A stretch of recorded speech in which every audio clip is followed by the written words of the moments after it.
Wonder, Lesson 3.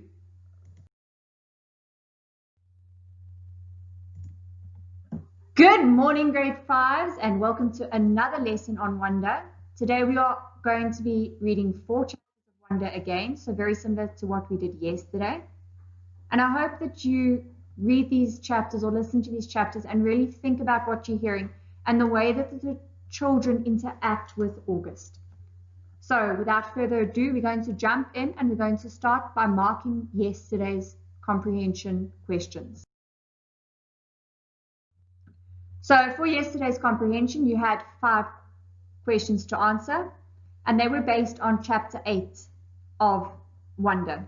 So question 1, the answer is, well, the 2 answers are, you should have had that the globe that floated in the air and a Rubik's type cube made with little mirrors. So both of those should be included on or in your answer. For each one, you can give yourself 1 mark. Question 2 is a personal answer. I cannot dictate what your impression of somebody is going to be. So we will discuss this one when we come back to school as we look at what does impression really mean. And we actually go further in that today as part of our discussion. So just bear that in mind, but don't mark question 2 for now. Question 3, Augie's homeroom is class 301. I do apologize, I just put classroom. It was supposed to be the homeroom, but it is class 301. Question 4, the instrument that Mom says August wants to learn is how to play the drums. Give yourself 1 mark there if you got it correct. Now question 5, I asked for exaggeration, but if you look at it, exaggerate means to represent something as being larger, better, or worse than it really is. So exaggeration is when you say something and you make it a bigger deal than it really is. So if I come to school tomorrow and I say I could eat a horse, that has got a special name, but it is an exaggeration because I couldn't eat a horse. My appetite is not that big. Or if I say it's so cold, I'm frozen. Those are all exaggerations. And we often exaggerate when we tell stories to our parents or to adults or to our friends about something that's happened to us or something we've seen. Now, the first chapter that we're going to look at today is about to be read to you. So I hope that you listen up and then we will have a small class discussion.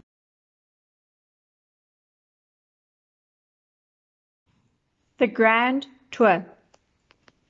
Jack, Will, Julian, Charlotte and I went down a big hallway to some wide stairs. No one said a word as we walked up to the 3rd floor.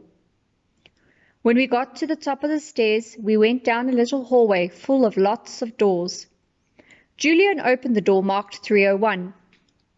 This is our homeroom, he said, standing in front of the half-open door.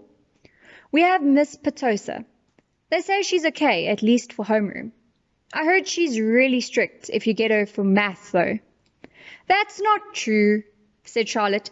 My sister had her last year and said she's totally nice. Not what I heard, answered Julian, but whatever. He closed the door and continued walking down the hallway. This is the science lab, he said when he got to the next room. And just like he did 2 seconds ago, he stood in front of the half-open door and started talking. He didn't look at me once while he talked, which was okay because I wasn't looking at him either. You won't know who you have for science until the first day of school, but you want to get Mr. Haller. He used to be in the lower school. He would play this giant tuba in class. It was a baritone horn, said Charlotte. It was a tuba, answered Julian, closing the door. Dude, let him go inside so he can check it out, Jackal told him, pushing past Julian and opening the door. Go inside if you want, Julian said. It was the first time he looked at me. I shrugged and walked over to the door. Julian moved out of the way quickly, like he was afraid I might accidentally touch him as I passed by him. Nothing much to see, Julian said, walking in after me. He started pointing to a bunch of stuff around the room. That's the incubator. That big black thing is the chalkboard. These are the desks. These are chairs. Those are the Bunsen burners. This is a gross science poster. This is chalk. This is the eraser. I'm sure he knows what an eraser is, Charlotte said, sounding a little like Via. How would I know what he knows? Julian answered. Mr. Tushman said he'd never been to school before. You know what an eraser is, right? Charlotte asked me. I admit, I was feeling so nervous that I didn't know what to say or do except look at the floor. Hey, can you talk? Asked Jackwell. Yeah, I nodded. I still really hadn't looked at any of them yet, not directly. You know what an eraser is, right? Asked Jackwell. Of course, I mumbled. I told you there was nothing to see in here, said Julian, shrugging. I have a question, I said, trying to keep my voice steady. What exactly is homeroom? Is that like a subject? No, that's just your group, explained Charlotte, ignoring Julian's smirk. It's like where you go when you get to school in the morning, and your homeroom teacher takes attendance and stuff like that. In a way, it's your main class, even though it's not really a class. I mean, it's a class, but I think he gets it, Charlotte, said Jackwell. Do you get it? Charlotte asked me. Yeah, I nodded at her. Okay, let's get out of here, said Jackwell, walking away. Wait, Jack, we're supposed to be answering questions, said Charlotte. Jackwell rolled his eyes a little as he turned around. Do you have any more questions? He asked.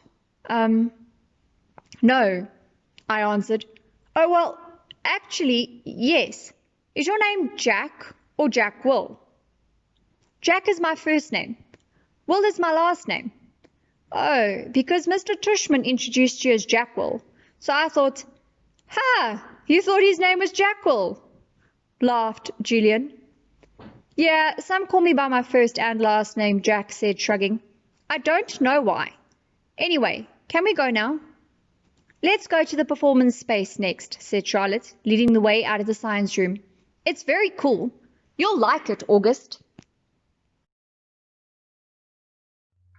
So after listening to that chapter, you would have heard a lot more about Julian, Jackwell, and Charlotte. Now, if you remember, we discussed the impression, or that was part of your questions for yesterday's comprehension. So now I want to know, what is your impression of the three kids after listening to this chapter? And I'm sure you will notice that it's very difficult at this point of the book to kind of give them an impression as one. So if you remember from yesterday when I was explaining that question, I said that you could do it collectively, your impression of the three together, or you could break them up. But after this particular chapter, you can't do that. Each of the characters come across very differently in this chapter, and you start to see a bit more of their personality poking out. Granted, if you go to the next chapter, which you're about to hear, there's more. But I want you to think about it. What are you thinking about Julian now? What is your impression about him? Give me an impression of Jackwell. Give me an impression of Charlotte. And I want you to, as you think about that, look at the way that they reacted with him compared to the way they reacted with the adults. And please bear that in mind as we go into the next chapter, chapter 2. And again, for today's lesson, we have a guest reader.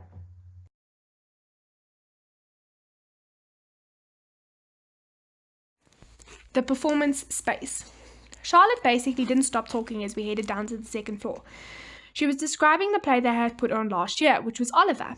She played Oliver even though she's a girl. As she said this, she pushed open the double doors to a huge auditorium. At the other end of the room was a stage.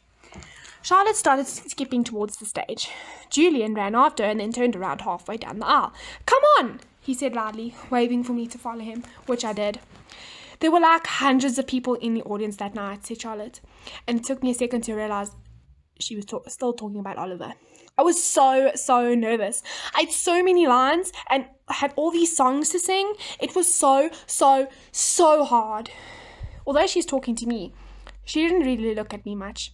On opening night, my parents were all the way in the back of the auditorium, like where Jack is right now. But when the lights are off, you can't really see that far back. So I was like, where are my parents? Where are my parents? And then Mr. Resnick, our theatre arts teacher last year, he said, "Charlotte, stop being such a diva." And I was like, okay. And then I spotted my parents and I was totally fine. I didn't forget a single line. While she was talking, I noticed Julian staring at me out of the corner of his eye. This is something I see people do a lot with me. They think I don't know they're staring, but I can tell from the way their heads are tilted. I turn around to see where Jack had gone to. He had stayed in the back auditorium like he was bored. We put on a play every year, said Charlotte. I don't think he's going to want to be in the school play, Charlotte, said Julian sarcastically. You can be in the play without actually being in the play, Charlotte answered, looking at me. You can do the lighting. You can paint the backdrops. Oh yeah, whoopee, said Julian, twirling his finger in the air.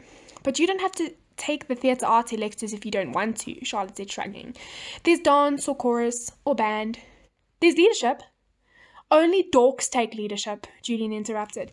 Julian, you're being so obnoxious, said Charlotte, which made Julian laugh.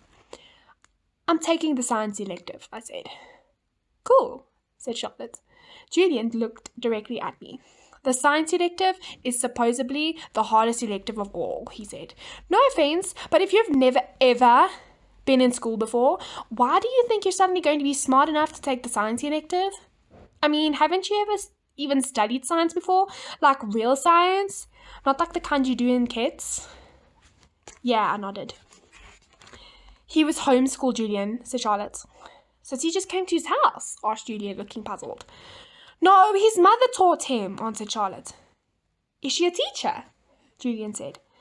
Is your mother a teacher? Charlotte asked me. No, I said. So she's not a real teacher, said Julian, as if he had proved his point. That's what I mean. How can someone who's not a real teacher actually teach science? I'm sure you'll do fine, said Charlotte, looking at me. Let's just go to the library now, Jack called out, sounding really bored. Why is your hair so long? Julian said to me. He sounded like he was annoyed. I didn't know what to say, so I just shrugged. Can I ask you a question? He said. I shrugged again. Didn't he just ask me a question? What's the deal with your face? I mean, were you in a fire or something? Julian, that's so rude, said Charlotte. I'm not being rude, said Julian. I'm just asking a question. Mr. Tushman said we could ask questions if we wanted to. Not rude questions like that, said Charlotte. Besides, he was born like that. That's what Mr. Tushman said.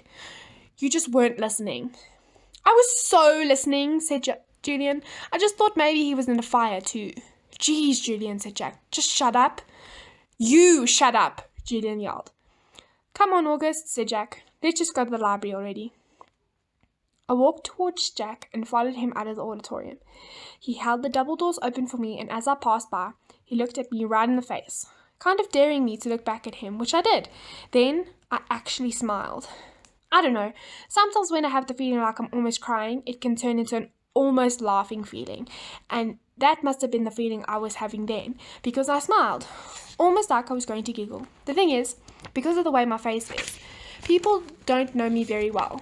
Don't always get that I'm smiling. My mouth doesn't go up in the corners the way other people's mouths do. It just goes straight across my face. But somehow, Jack Will got that I had smiled at him, and he smiled back. Julian's a jerk, he whispered before Julian and Charlotte reached us. But dude, we're going to have to talk.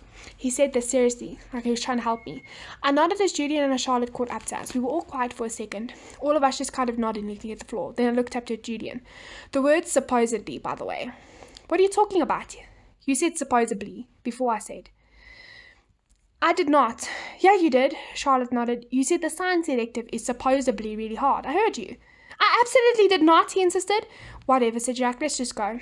Yeah, let's just go, agreed Charlotte, following Jack down the stairs to the next floor. I started to follow her, but Julian cut right in front of me, which actually made me stumble backwards. Oops. Sorry about that, said Julian, but I could tell by the way he looked at me that he wasn't really sorry at all.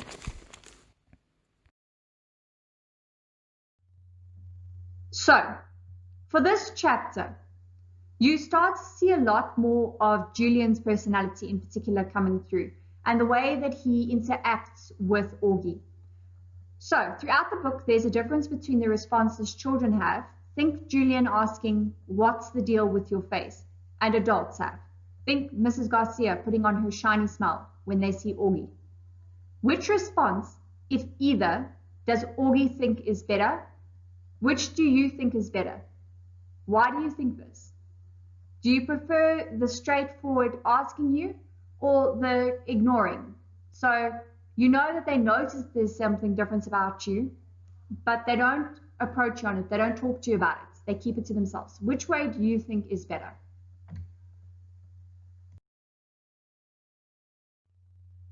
So, chapter 9, titled The Deal, needs to be read aloud. And as per the last 2 lessons, I don't mind who you read aloud to, just focus on the skill. And feel free, if you've got a rubric in a book or you've got your books with you, to just kind of look at the kind of things that you are marked on. Even if you've got your book from grade 4, we can always improve on our reading skills. Even I can. So look there and read chapter 9 of Wonder aloud.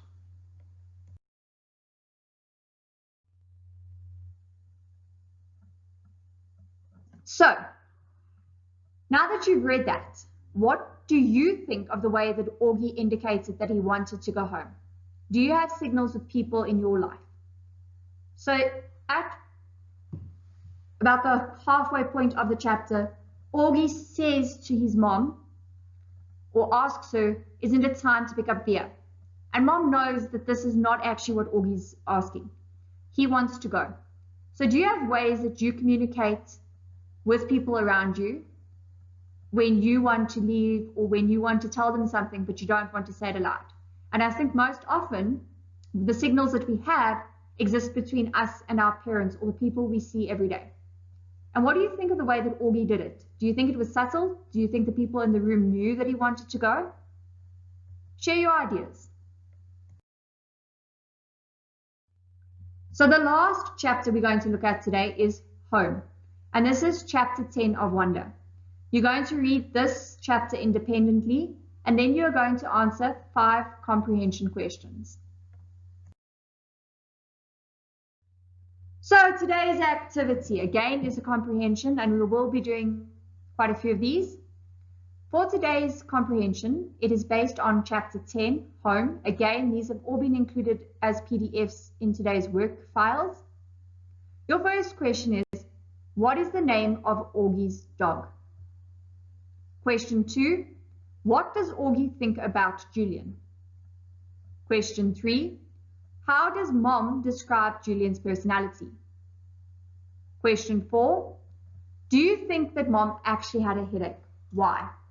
So in the last couple of paragraphs, it's almost at the end, Mom said, or Augie narrates that Mom pushes on her head like she has a headache. Do you actually think she has a headache? Why? And then question 5, what does the word nudging mean?